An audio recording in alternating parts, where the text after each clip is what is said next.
So the fact that it went the distance the first time round is impressive, to be fair, on both parts, because Strickland is a guy that'll drown you, and Dricus Du Plessis is a guy that'll drown you. Like, they have the same style, except DDP gets there quicker. It's more of a I'll pull you down, not I'll tire you out. It's I'll pull you down and I'll swim up faster than you. Welcome back to the channel. Today we're going to be taking a look at UFC 312, Dricus Du Plessis versus Sean Strickland 2. But first of all, we're going to be taking a look at the prelim, as I predict all of them correctly again. First up, we've got Hyun Sung Park versus Naima Jargal Tumendemberel. First try, I swear. Park's the winner of Road to UFC. He's undefeated so far in his career. He's good in the clinch. He's good at transitioning in and out of it. He's always landing sneaky elbows off the break. He's got some pretty good boxing too, provided he has the reach advantage. Really good shot selection. His weakness is defense. His hands are up, but they're not really doing anything by his face. They're not really actively participating when they're up in his guard.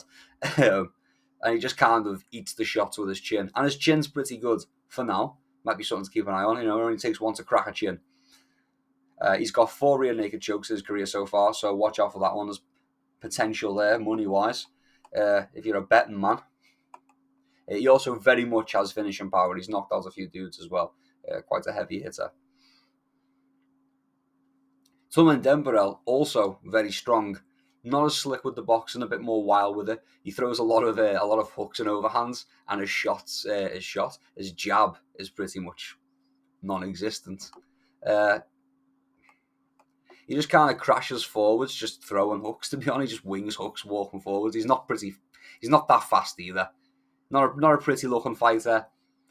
Not that fast. There's a lot of wind up, a lot of telegraph on his shots as well. And when it gets down to the grappling, he's pretty weak off of his back. His get-ups, he just kind of tries to stand up with the guy on him. Like, he just muscles his way up. And he is strong, don't get me wrong. He's very strong, but he's one of them guys that just stands up, and eventually someone's not going to let you just stand up. So with that all in mind, I'm going to say Park wins, probably finishes Tumendemberel. He's better on the feet and in the grappling. Both guys have terrible boxing defense. They really just catch everything with the chin. Park's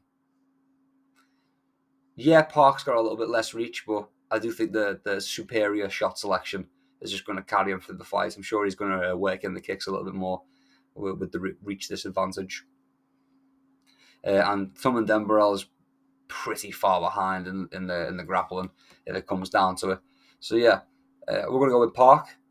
I could see it being a decision, to be honest, but fingers crossed for that rear naked choke submission, guys. Next fight, Quinnen Salkeld versus Ashul Jubilee. Salkeld, really good combinations, mixes it up to the body really well. Again, really bad boxing defense. A lot of the people on this card just don't really move their head or do anything with their hands. I suppose he does move his head. He's got like a slow reaction time, so he tries to move away from the shots, but ends up more rolling with them. So I suppose he's negating some of the damage, but he's still getting caught. Not cleanly, mind you, but he's still getting caught. It really gets him in trouble with people who throw combinations, because he doesn't he just kind of leans back a little, and just kind of eats them, or he just leans into them and crashes forward to land his own. Salkeld's got good wrestling. He's got decent control. He mixes up his takedowns and disguises them with strikes, that kind of style. He's got a decent grappling. Like I say, I think they both prop each other up, It's that he makes you think about the wrestling, then he strikes, and so on and so forth. Jubilee, diverse kick game. The kicks are everything to Jubilee. He mixes up the targets well. He'll throw a few leg kicks, mix it up to the body, get you in the leg a few times. You think it's going to the body again? No, it goes to the head. He likes doing that. He likes doing that a lot. Again, no head movement in boxing range. Jubilee moves his head outside of boxing range when he's not in danger of getting punched or kicked. And then when he's inside range, he doesn't move his head. It's It's a bit of a pain, really, to watch. Also, when he gets in trouble, he just tends to walk backwards. Just kind of speed walks backwards with his hands like this. Covers the microphone. With his hands up over his face. He just kind of walks backwards. And that's not good survival instinct. That's a good way to get absolutely flatlined. Du Plessis has a questionable gas tank. And his power definitely diminishes as the fight goes on. He becomes very slappy. I'm going to say Salkill wins this one. I don't know what the odds are, but I could see it being an upset. I think he just overwhelms Du Plessis. Du Plessis has no footwork moving backwards, so if he gets clipped, he's going to start panicking. He's going to forget what he's doing completely, and he's probably going to get hurt. Honestly, I could see him getting rocked and then taken down against the fence into a TKO. So yeah, I'm gonna go Salkill by TKO. On to the next one.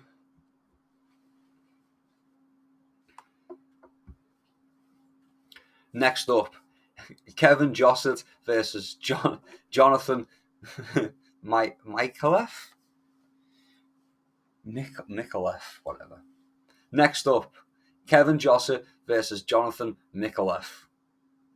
Here's a bit of a mad one for you. Everyone seems to be picking Jossett. Makes sense. He's got more UFC experience. But here's the thing. City kickboxing, it's been shaken to its core. Adesanya has been defeated again. There's probably a bit of low morale at the gym at the minute, you know? So, based on the morale of CKB, which is excellent justification, I'm sure you're thinking, I'm gonna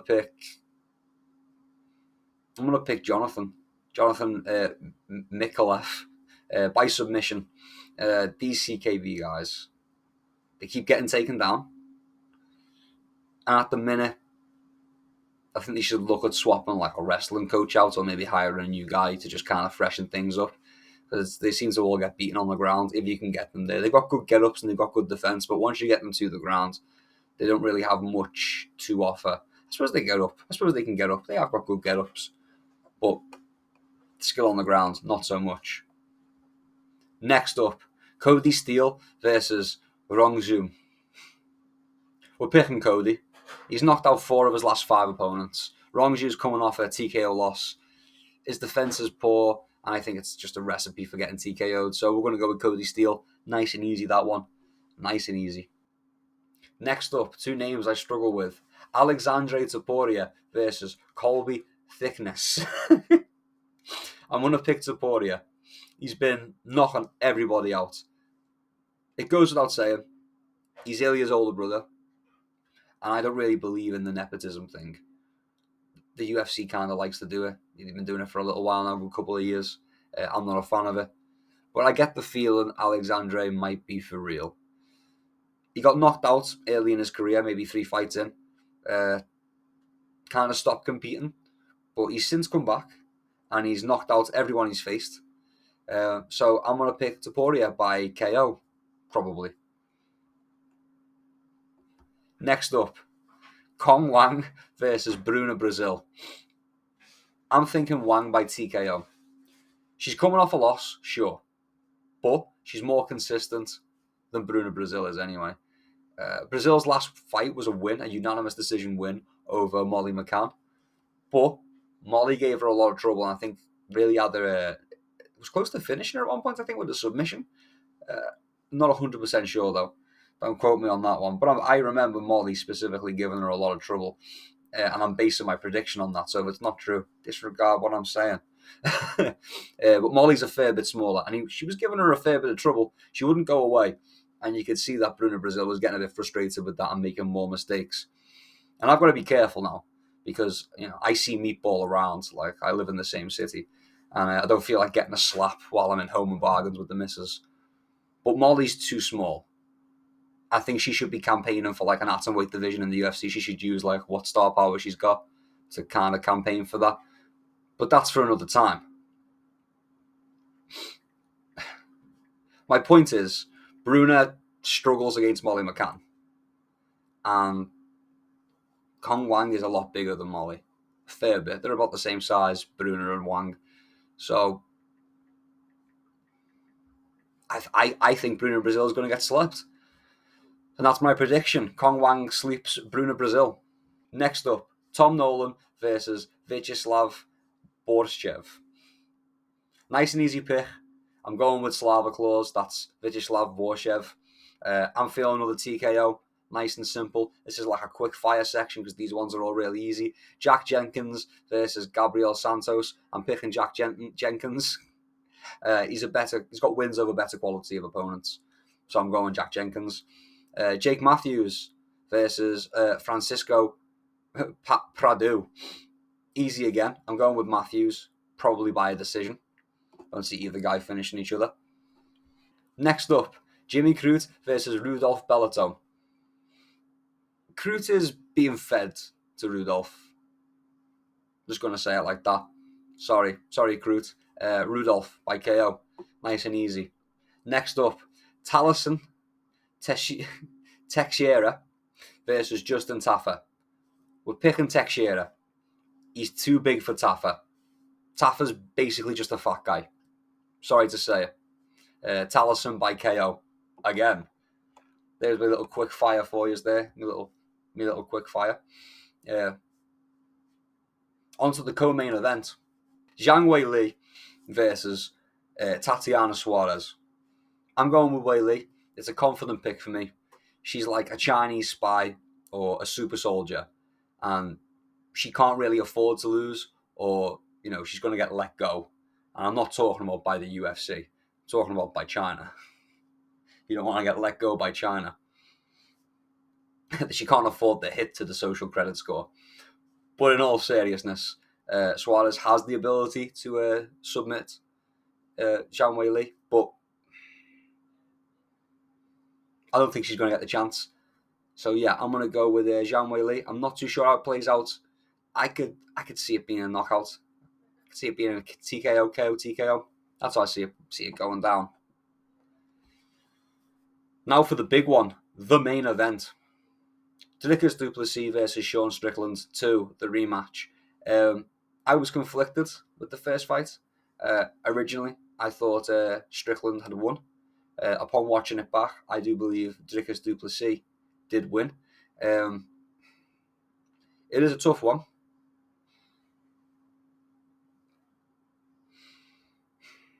See, Strickland did well the first time against DDP. In the first round, especially, he was moving around, he was jabbing, he was teeping, and he even landed a decent right hand, I think, towards the end of the first round. And then DDP worked in the takedowns.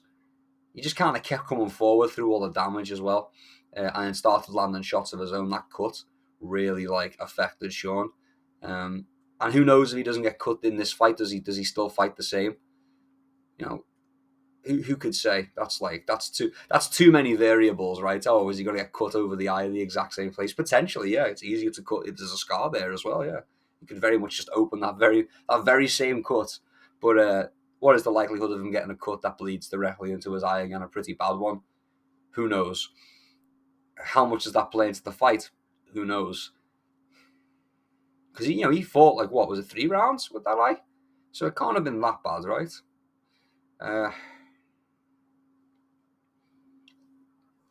I think really the biggest issue was Sean Strickland trying to exploit DDP's gas tank. I think there was a myth at the time. I mean, I think there still is the myth at the time that DDP has bad cardio. But then he had a bad nose and he'd had nasal surgery, and now he's better. That's good too, I just don't think he ever had cardio issues, to be honest. I think the one time you really seen him struggle was against Darren Till. And he still managed to get that. He got battered by Darren Till, and he still managed to push through and get the finish.